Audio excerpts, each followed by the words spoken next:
I've said it once, I'll say it again. Betting preseason football, it's sheer lunacy. I just don't believe you can win. I don't believe I can win, and that's why I don't bet it. Look, yesterday, I had 3 more preseason plays. They were all complimentary plays. I didn't even come close. Vikings, loser. Redskins, loser. Packers, Raiders, over. They could have played 19 quarters, and I don't think that game would have come close to going over the total. Now, I know there are some handicappers here at the site, one of whom I'm going to talk about today, Tommy Brunson, who has a big play, and some of the guys have been winning. God bless them. But I know I can't win in the preseason, so I don't even try. I've had one preseason bet. I've won it. It was a small 5-dime play. I'm very happy to walk away from the preseason 1-0, count my money, walk away. I'll keep playing in baseball. I'll keep winning in baseball. Now, did I win last night in baseball? No.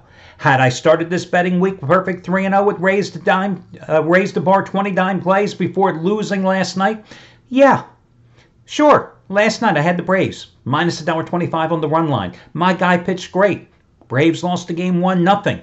It's not going to deter me. It didn't shake my confidence because I'm going to come right back again today with another Raise the Bar 20-dime release. In fact, it's going to be Raise the Bar 20-dime winner number 19 out of 28 since 5 Fridays ago. My Saturday night bailout lock of the month as I go for winning day number 38 out of 57 because I still remain the hottest guy here at the site. And you once again get it for half price off by using coupon code RAISE, R-A-I-S-E, because baseball is where I've been making a ton of money, and you have as well if you've been following me over the past 7-8 weeks or so. So, again, I'm not deterred, and my confidence isn't shaken. But I think it's still sheer lunacy, and you got to be crazy to be betting preseason football. I also think you got to be crazy to be betting tonight's college football games.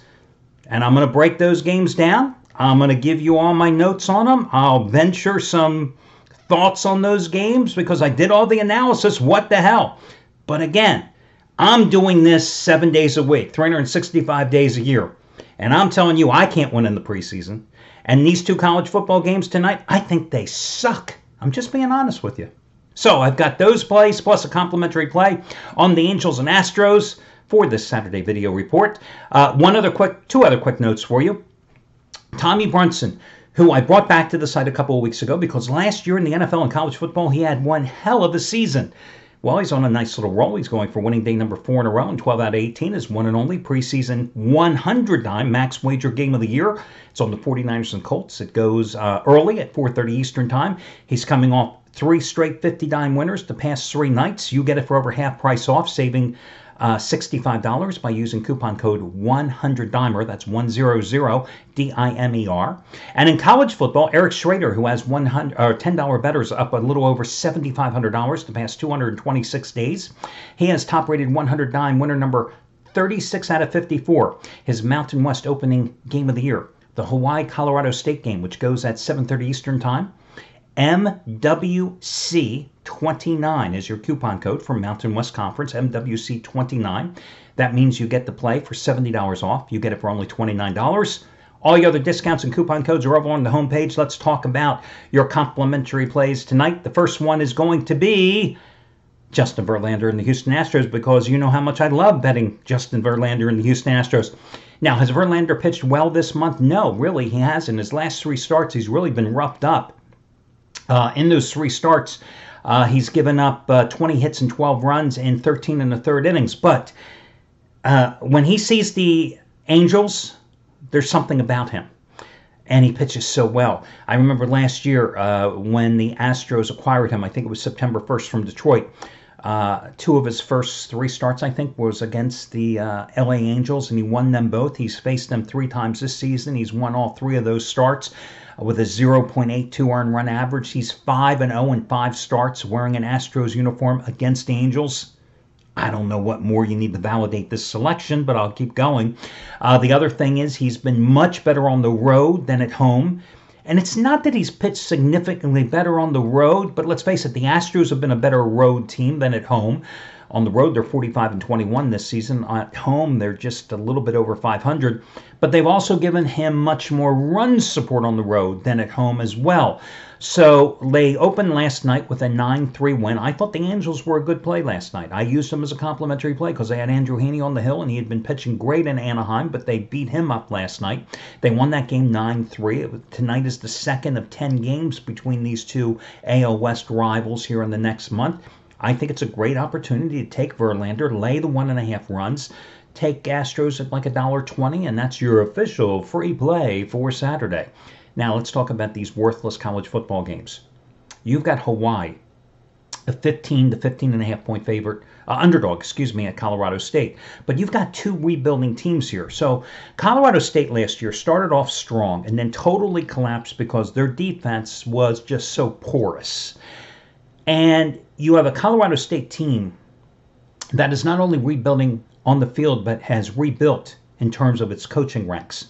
New offensive coordinator, new quarterback coach, totally new defensive coaching staff as well, from the coordinator on down.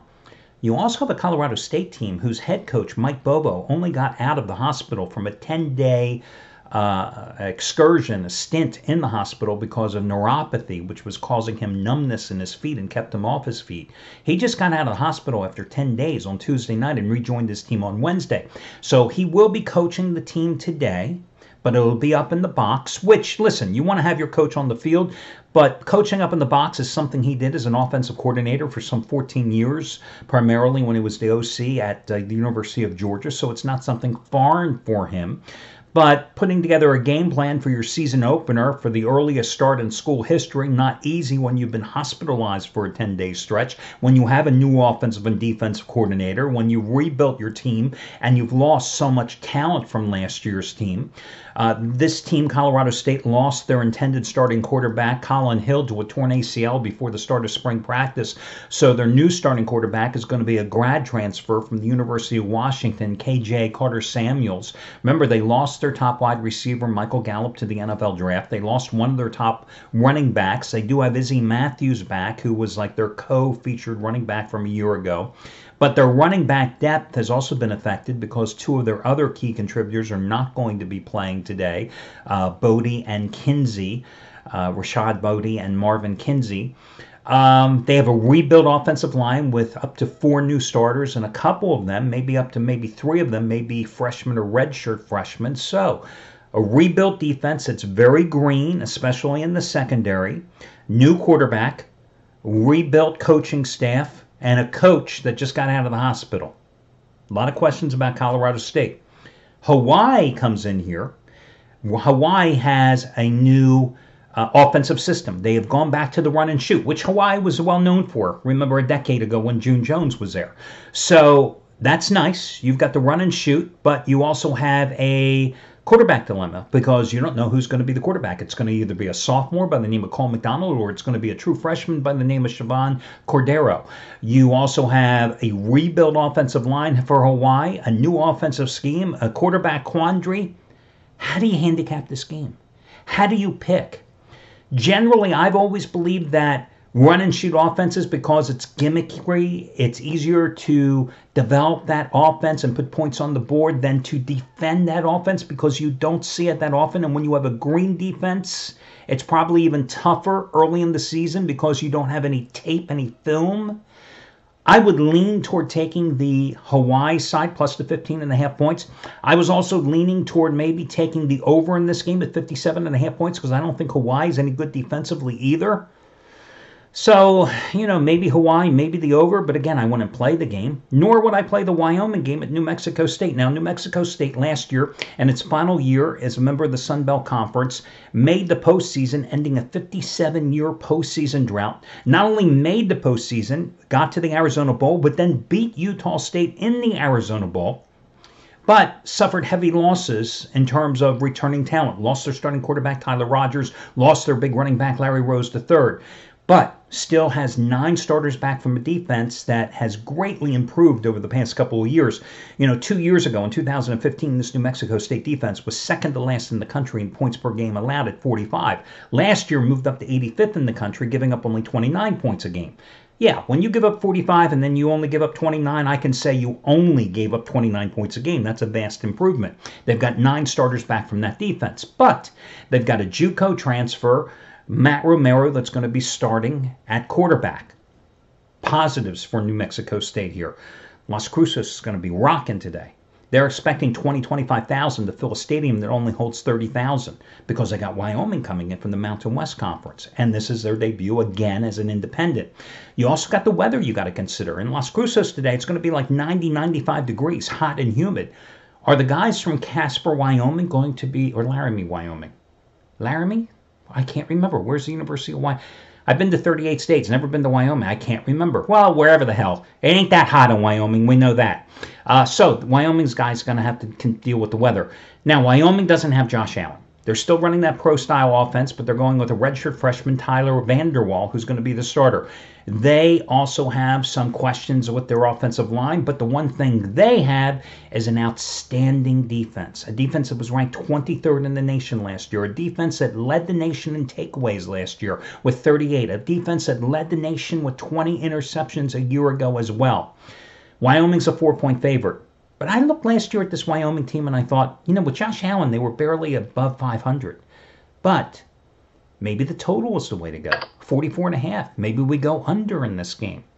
So again, 2 games that I can't get that enthused about, especially, okay, it's the beginning of college football, but do we really care about these games?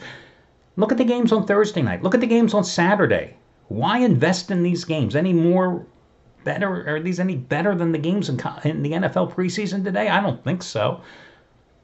Bet the Houston Astros minus the 1.5 runs. That's your official complimentary play. I told you the games here that I lean toward. Maybe the under in Wyoming. Maybe the over in the Hawaii game. Maybe Hawaii plus the points. But again, not with my money. And that'll do it. Wish you well. Talk to you again tomorrow.